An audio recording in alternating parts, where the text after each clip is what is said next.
নমস্কার। খবরদার কথা নয়।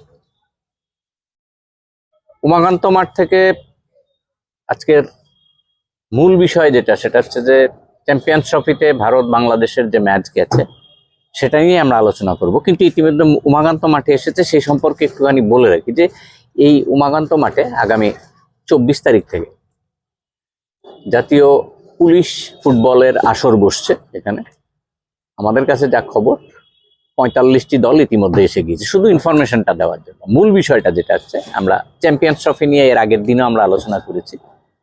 ভারত এবং বাংলাদেশের ম্যাচ নিয়ে আমরা যা বলেছিলাম, কি হতে পারে, কি আশঙ্কা করেছিলাম, আর সবটাই ফুলেছে ঘটনাটা তা না, তবে অধিকাংশটাই ফুলেছে। এবং আমরা সেই ম্যাচটাকে ভারত জিতবে কি হারবে সেদিকে যাইনি। আজকে ওই ম্যাচটা যে হলো সেটা নিয়ে একটু আলোচনা করব। আলোচনার জন্য আমাদের একটুখানি সময় দিয়েছেন এ রাজ্যের প্রখ্যাত ক্রিকেটার, প্রাক্তন ক্রিকেটার এবং রাজ্য রঞ্জি দলের অধিনায়কত্ব করেছেন, ত্রিপুরা রাজ্যের বাঁহাতি অলরাউন্ডার, পুরোদস্তের অলরাউন্ডার যদি আমরা বলি, সেই অরূপদেব বর্মাকে আমরা পেয়েছি। আমাদের সময় একটুখানি দেওয়ার জন্য তার কাছে কৃতজ্ঞতা জানাই খবরদার কথা নয়ের পক্ষ থেকে। অরূপ, সরাসরি চলে যাই। বাংলাদেশের চ্যাম্পিয়ন্স ট্রফিতে 2017 সালের পরে এই চ্যাম্পিয়ন্স ট্রফি হচ্ছে প্রায় 8 বছর পর, 8 বছরের মাথায় বাংলাদেশের সঙ্গে ভারতের ম্যাচ হলো। ফলাফল নিয়ে আমরা খুব একটা উদ্বিগ্ন ছিলাম না, কি হবে মোটামুটি বোঝাই ছিল বাংলাদেশের যা অবস্থা এই মুহূর্তে, তাদের দল ইত্যাদি ইত্যাদি মিলে। এই বাংলাদেশ ভারতের ম্যাচটা কেমন লাগলো? আসলে বাংলাদেশ টিম যেটা এসছে, ওদের টিম ঠিকই আছে। যেটা লিটন দাস বুধো নেই, এটা মার্কেটে ব্যাটসম্যান ছিল। বাকি মোটামুটি টিম ওদের সেম, যা ওয়ার্ল্ড কাপে খেলেছে। আমাদের টিমও তাই ভালো, ব্যাটিং বোলিং এ মোটামুটি ব্যালেন্স টিম আমাদের হয়েছে। তো এই রেজাল্টটা তো আমরা আশাই করতে পারি বাংলাদেশের সাথে হারবে এই 50 ওভার্স ফরম্যাটে। এটা হওয়ার কথা নয়, হয়নি এই মুহূর্তে ভারতের যা শক্তি। কিন্তু কথা হচ্ছে বাংলাদেশ যে 35-5 যেখানে ছিল, সেখান থেকে ম্যাচটাকে 228 নিয়ে যাবে, এই জায়গাটাই এটা একটু অবিশ্বাস্য ওই সময়টা হয়েছিল। যাক, কেন এই জায়গাটাই হলো কেন আমরা ধরে রাখতে পারলাম না।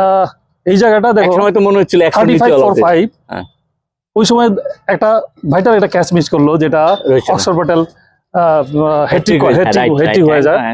তারপরে কিছুক্ষণ বাদে আবার হার্দিক পান্ডিয়া একটা ক্যাচ মিস করলো। এটা সহজ। সেই সময় যদি এই ক্যাচগুলি রেখে দিত, তাহলে হয়তো কিন্তু বেলো 200, 180, বেলো 180, এরপর কেএলআর স্ট্যাম্পিং ছিল। যাক, এটা পার্ট অফ দ্য গেম, এটা হয়েছে একদম। তুমি যেটা বলছো কেন হয়েছে বলতে গেলে, দেখো 6 উইকেটে প্রায় 153 রানের হৃদয় এবং জাকের আলী ওরা করেছে। কেন হলো যেটা বলতে গেলে, কি মনে হয় স্পিনাররা যে বল করেছে সেরকম কিন্তু পেনিট্রেটিভ মনে হয়নি, যে উইকেট টেকিং বোলিং সেরকম মনে হয়নি। কিন্তু ওদের যে অ্যাভারেজ ইকোনমি কিন্তু খুব একটা খারাপ হয়নি, যার জন্য 228-ও রাখতে পেরেছে, খুব একটা খারাপ হয়নি।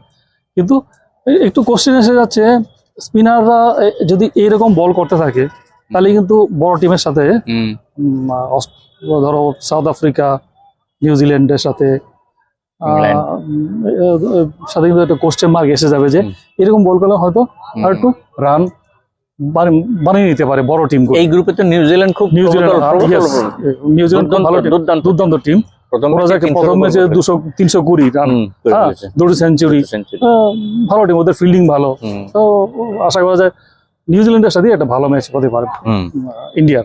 এই জায়গাটায় এই যে স্পিনের কথাটা যেটা বলে, এটা তোমার সঙ্গে আমার মানে 100% মতের মিলল। এই কারণে ভারতীয় দল স্পিনার, আমি যে জায়গাটায় মানে প্রশ্নটা রাখতে চাইছি সেটা হচ্ছে, ভারতীয় দল 3 জন স্পিনার নিয়ে খেললো, এর ভেতরে 2 জন অলরাউন্ডারই ধরা যায়, অক্ষর প্যাটেল এবং জাদেজা, 2 জনই অলরাউন্ডার ধরা যায়। 3 জন স্পিনারই লেফটি।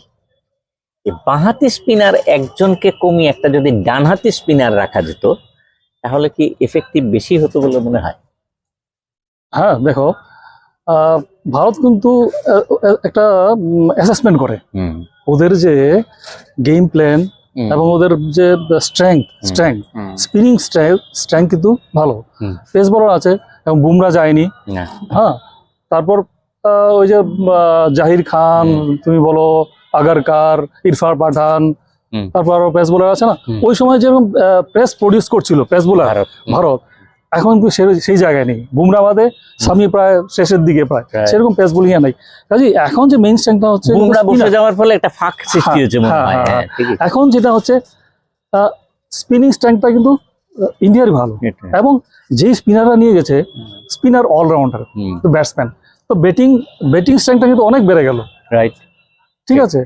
তো এইভাবে কিন্তু যার একটা শেষের দিকে সেদিন একটা আলোচনা উঠেছিল সৌরভের পয়েন্টটা আমি সাপোর্ট করেছি, যে এই সাব কন্টিনেন্টে খেলতে গেলে অনেকটা স্পিনিং ট্র্যাক হয় শেষের দিকে স্পিনিং ট্র্যাক হয়, এবং টিম ম্যানেজমেন্ট সেরকম ভাবে কিন্তু প্ল্যান করে আগে থেকে, ভেন্যু দেখে, একদম পিচ দেখে, সেইভাবে ওরা টিমও বানায়। তো ইন্ডিয়া সেরকম ভাবে স্পিনারের স্পিনিং স্ট্রেংথ নিয়ে গেছে। কিন্তু প্রশ্ন হচ্ছে তিনজনই কালকে লেফট স্পিনার খেলেছে, লেফট হ্যান্ডার ব্যাটসম্যান। সেখানে আমারও মনে হয়েছে কুলদীপ যাদব কিন্তু এফেক্টিভ বল করেনি 10 ওভার 63 রানে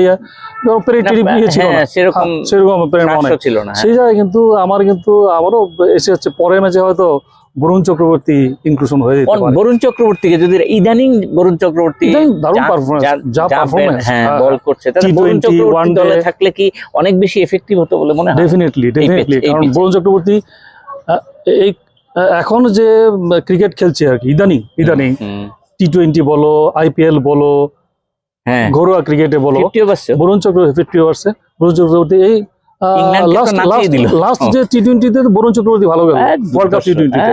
কাজেই বরুণ চক্রবর্তী ইনক্লুশন হতেই পারে ইন্ডিয়া টিমে, যদি ওদের পাকিস্তানের এগেইনস্টে যদি খেলতে হয়, তাহলে ওর রাইট হ্যান্ড স্পিনটা একটু এক্সট্রা অর্ডিনারি দেখতে হবে। রাইট হ্যান্ড স্পিনটা ভালো একটা এফেক্টিভ হবে। এই জন্যই কি বাংলাদেশ এই যে 6th উইকেটের জুটিটা, এই যে প্রায় 150 রানের ওপরে রানটা করে ফেলে, এই সুবিধাটা কি সেখানেই পেয়ে গেল? ভারতীয় ফিল্ডিং সম্পর্কেও বা কি বলবে, এই জায়গাটা কি বাংলাদেশ একটু বেশি সুবিধা পেয়ে গেল? এই যে হৃদয়ের ব্যাটিং, আমি তাকে খাটো করছি না, একটা ইন্টারন্যাশনাল ম্যাচে সেঞ্চুরি করে দেওয়া একটা বিশাল ব্যাপার, সাংঘাতিক ব্যাপার, তাও ইন্ডিয়ার মতো শক্তিশালী একটা দেশের বিরুদ্ধে। এই জায়গাটাতে আমাদের যে মানে স্পিনাররা এবং পেসারদের যে পেনিট্রেটিং যে শক্তিটা, মানে বিপক্ষকে আক্রমণ করার যে শক্তিটা, এটা কি একটু নড়বড়ে বলে মনে হলো না অন্য কিছু? কিন্তু বোলিং অক্সফোর্ড প্যাটেল বা জাদেজা যা বল করেছে মোটামুটি বলা যায় স্পিনিং, কিন্তু সেখানে কোশ্চেন আসছে কুলদীপকে নিয়ে। কুলদীপের কিন্তু কোনো এফেক্টিভ বোলিং দেখা গেল না, যে স্পিন করে বা একটা অন্য কিছু ওর যে একটা বল করবে সেই ধরনের কোনো কুইকার বা এরকম কিছু আমরা দেখতে পেলাম না। পরে কি হবে জানা, এই জায়গাতেই মনে হচ্ছে যে একটুখানি ফিল্ডিং মোটামুটি ঠিক আছে, ফিল্ডিং একটা দুটো ক্যাচ, ভাইটাল ক্যাচ মিস হলো, এছাড়া একটা দুটো মিস হতেই পারে, ঠিক আছে, মিস ফিল্ডিং ধরো ইয়ে করতে গিয়ে, রান আউট করতে গিয়ে বা করতে গিয়ে হতে পারে। এই যে 35 রানে 5 উইকেট চলে যাওয়ার পরেও হৃদয় এবং জ্যাকি যে ব্যাটিংটা করলো, এটাকে কিভাবে ব্যাখ্যা করবে? তাদের মানসিক অবস্থান, তাদের যে এই যে চাপের মুখে তাদের খেলে দেওয়ার ব্যাপারটা, এটাকে এই জায়গাটা দারুণ। ইন্ডিয়ার বোলিং এগেইনস্টে এই অবস্থা থেকে ওরা নিয়ে গেল 35 for 5 থেকে, এটা যা পার্টনারশিপ বললে কত 139 না কত 150। হ্যাঁ, তো এটা কিন্তু দারুণ, এটাতে বোঝা যায় মানসিকতা এবং একটা ডিটারমিনেশন। হ্যাঁ, এই খেলাতে বোঝা যায় যে তুমি কতটুকু মানসিক শক্তি নিয়ে খেলতে পারছো। এটাই কিন্তু মানে কি বলে ডিমান্ড অফ দ্য সিচুয়েশন, এইটাকে মানিয়ে নেওয়া, এইটাই কিন্তু 50 ওভার্স একটা মাহাত্ম, মানে টি20 থেকেও 50 ওভার্সের মাহাত্ম একদম। আমাদের বুমরার অনুপস্থিতিতে শামি 5 উইকেট পেয়েছে, কোনো সন্দেহ। দারুণ শামিকে যেভাবে আমরা তো অনেকদিন ধরেই দেখছি, শামিকে ইনজুরি কাটিয়ে বেশ বড় গ্যাপের পর এসছে, আসার পরে তার উপর একটা চাপ পড়ে যাচ্ছে, যে বুমরা না থাকার পরিপ্রেক্ষিতে এই চাপটা, শামিকে ইনজুরি হওয়ার আগে যা আমরা দেখেছি, কালকে কি অনেকটাই নিষ্প্রভ বলে মনে হয়েছে? 5 উইকেট পাওয়ার পরে বলছি, শামিকে তাই দেখাচ্ছিল। আমি কিন্তু ক্লোজ দেখেছি শামির ফিটনেসটা। শামি যে বল করছে, মনে হয়েছে প্রথম যে 5 ওভার বল করলো, ফিটনেসটা একদম মনে হয়নি যে সেম ফিটনেস আছে এরকম। কিন্তু পরের দিকে যখন স্লগ ওভারে বল করলো, সেই 5 ওভার বল করলো, 10 ওভার কিন্তু বল করেছে, সেটা একটা ভালো দিক। হ্যাঁ, তো মনে হচ্ছে একটুখানি হয়তো লোয়ার ফিটনেসটা, লোয়ার পোর্শনে একটুখানি ফিটনেসের অভাব আছে। কিন্তু স্বামী যে 10 ওভার বল করতে পেরেছে, কিন্তু বিরাট পাওনা ইন্ডিয়ার জন্য। এবং কালকে ফুল খেলেছে মোটামুটি, 10 ওভার বল করেছে, মাঠেও ছিল, ফিল্ডিংও করেছে, একটা ক্যাচও নিয়েছে। এটা ভালো আশা করা যায়। স্বামী আরো একটু এফোর্ট দেবে, আরো মানে রেজাল্ট দেবে। হর্ষিত রানাকে কিরকম লাগে? হর্ষিত রানা ইদানিং আইপিএল এ খুব ভালো খেলছে, ঘরোয়া ফরম্যাটে খুব ভালো খেলছে। কাজে হর্ষিত রানা খারাপ করেনি বল, 50 ওভার ফরম্যাটে সাপোর্টিভ। দেখো 3টা পেসার তো আছেই, হার্দিক পান্ডিয়াকে নিয়ে 3টে স্পিনার, 6টা বোলার। কালকে হার্দিক পান্ডিয়াকে বেশিক্ষণ বল করানো হলো না, 3 বা 4 ওভার বল করানো হয়েছে। এই যে হার্দিককে কি পূর্ণ মানে সম্পূর্ণভাবে ফিট বলে মনে হচ্ছে এই মুহূর্তে? একটা ক্যাচ ফেলেছে, মানে আন্তর্জাতিক হার্দিককে দেখে সেরকম আনফিট মনে হয়নি। ওয়ার্ল্ড কাপে ও ইনজুরি পেয়ে সরে গেছিল। এটা কি ভাইস ক্যাপ্টেনশিপ? তারপরে টি-টোয়েন্টি খেললো, খেললো, আইপিএল খেললো। এখন কিন্তু আনফিট সেরকম মনে হলো না। সহকারী অধিনায়কত্ব থেকে সরে যাওয়ার এটা একটা চাপ, মানসিক চাপ আছে বলে মনে হয়। সেরকম আজকাল বোলিংটাও তো ভালো করে, প্রফেশনাল গেমে যেরকম সেরকম কিন্তু চাপ নেই, সেরকম চাপ এরকম থাকে। কারণ ইন্ডিয়া টিমে খেলা প্রফেশনাল অ্যাটিটিউডে এখন কিন্তু এটাই বেস্ট। বিরাট কোহলি খেলছে, গুরুত্ব। হ্যাঁ, তাই তো। বুমরা আসছে ক্যাপ্টেন হয়ে।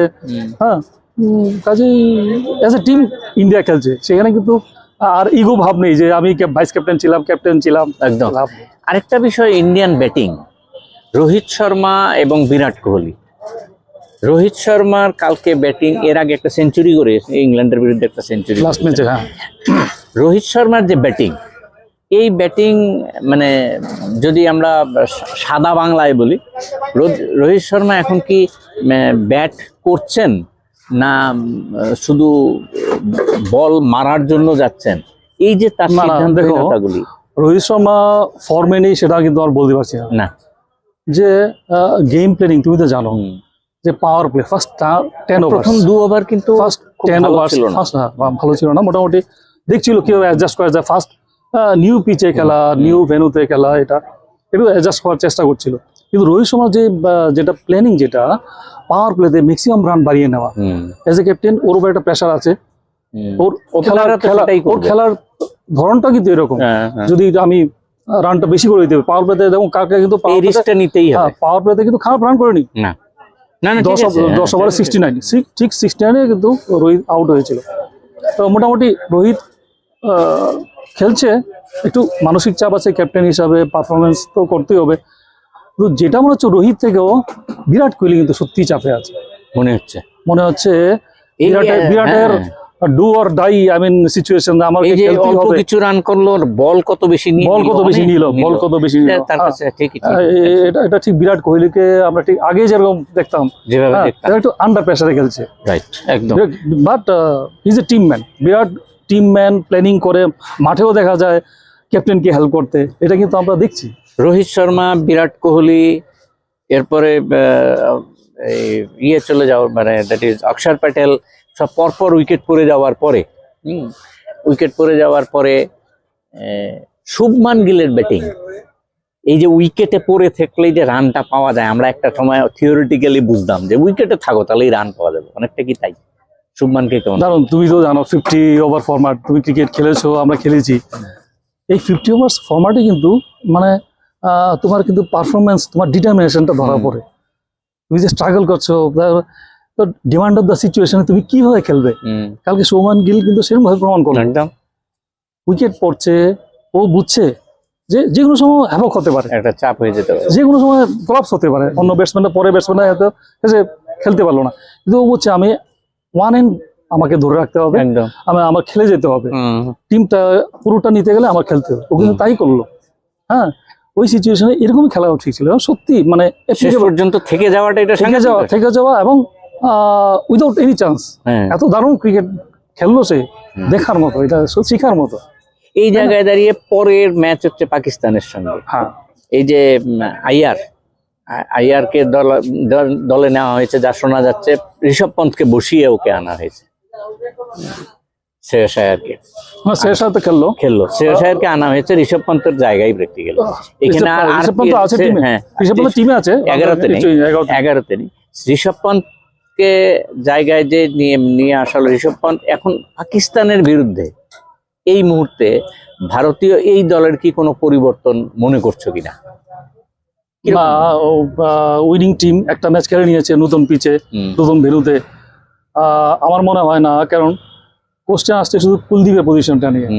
আমি যেটা বললাম, বরুণ চক্রবর্তী ইনক্লুশন হতে পারে, আদারওয়াইজ আমি কিন্তু সেরকম চেঞ্জ আমি দেখছি না। পাকিস্তানের বিরুদ্ধে বরুণ চক্রবর্তীকে নিলে পজিটিভ হতে পারে, একটা রাইট হ্যান্ড স্পিনার। হ্যাঁ, আর ব্যাটিং স্ট্রেন্থ তো আমাদের হিউজ।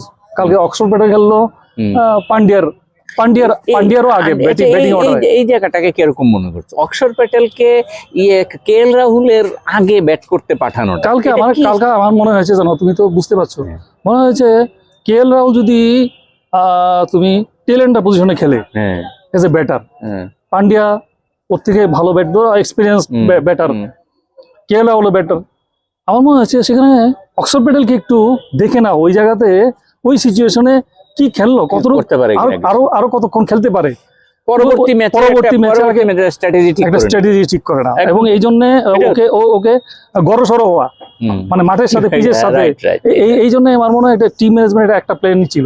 কিন্তু আমাদের পরের দিকে হয়তো ব্যাটিং অর্ডারটা একটু চেঞ্জ হতে পারে, অক্ষর প্যাটেল কিন্তু আগে যাবে না, পরের দিকে যেতে পারে নেক্সট ম্যাচগুলি। ঠিক, আমার তাই মনে হয়। এই জায়গায় আমরা অনেকক্ষণ কথা বললাম বাংলাদেশ এবং ভারতের ম্যাচ নিয়ে। ফলাফল নিয়ে কারোর কোনো সন্দেহ কেউ ছিলেন না। মূল বিষয়টা হচ্ছে পরের ম্যাচ পাকিস্তানের বিরুদ্ধে। মনে রাখতে হবে, পাকিস্তান যদি ওই ম্যাচ ভারতের সঙ্গে হেরে যায়, তাহলে টুর্নামেন্ট থেকে কিন্তু আউট হয়ে যাওয়ার সম্ভাবনায় থেকে যাবে, ধরে নেওয়া যেতে পারে আক্ষরিক করতে আউটই হয়ে যাবে। আর ভারত যদি এই ম্যাচ জেতে, তাহলে ভারতের সামনে পরবর্তী স্টেপ অর্থাৎ সেমিফাইনালে চলে যাওয়ার একটা সুবর্ণ সুযোগ চলে আসছে। আবার আমরা ভারত পাকিস্তানের ম্যাচের ওপরও আপনাদের কাছে আসবো পরের দিন, অনেক রাত পর্যন্ত হয়ে যায়, আপনাদের নিজেরাও খেলাটা দেখেন। আমরা দেখবেন খুব একটা স্কোর নিয়ে যাচ্ছি না, আমরা টেকনিক্যাল বিষয়টা আলোচনা করছি, ভারতের পরবর্তী পদক্ষেপগুলি কি হতে পারে সেটা আমরা আলোচনা করছি। আজকে অরূপ খুব সুন্দর বললেন যে ভারতীয় দলের একটা পরিবর্তন হলে আমরা অবাক হব না, কুলদীপ যাদবের জায়গায় যদি বরুণ চক্রবর্তী আসে, তাহলে পাকিস্তানের বিরুদ্ধে আমরা অনেক বেশি প্রবলতর প্রতিদ্বন্দ্বীর ভূমিকায় থেকে যাব। আমরা এগুলি নিয়েই আলোচনায় থাকলাম। আপনারাও আমাদের কথা মিলিয়ে নেবেন, খেলা তো হবে, আপনারাও দেখবেন, আমরাও দেখব। পরবর্তী সময় আবার আপনাদের সঙ্গে দেখা হবে। সবাই ভালো থাকবেন, সুস্থ থাকবেন। অরূপকে আবার কৃতজ্ঞতা জানিয়ে আজকের অনুষ্ঠান শেষ করছি। সকলকে নমস্কার।